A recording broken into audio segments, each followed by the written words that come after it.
السلام عليكم ورحمة الله تعالى وبركاته. داود يالو حاجري برنامج عن كبحي تي فيغا oo ahaa waraysigaas oo dhinacyo badan taabanayay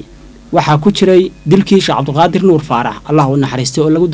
dilay magaalada Garowe waraysigaas dhageystayaasha ama daawadayaasha qaar kamid ah ayaa waxay u fahmeen inaan iri Sheekh Cabdulqaadir Nuur Faarax wuxuu qabay federal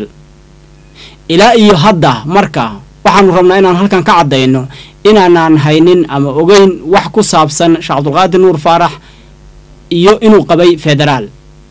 mana ana u nisbayn cid kasto marka u fahamtay hadalka iyagii ama erayadii ama su'aalihii qaabkan u dhigeen inaan leenahay Sheekh Cabdulqaadir ba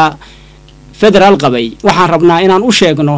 inaan ogeyn ama xog ku haynin inuu Sheekh Cabdulqaadir Nuur Faarax Allah u naxariistay qabay ama aaminsana wax federal ah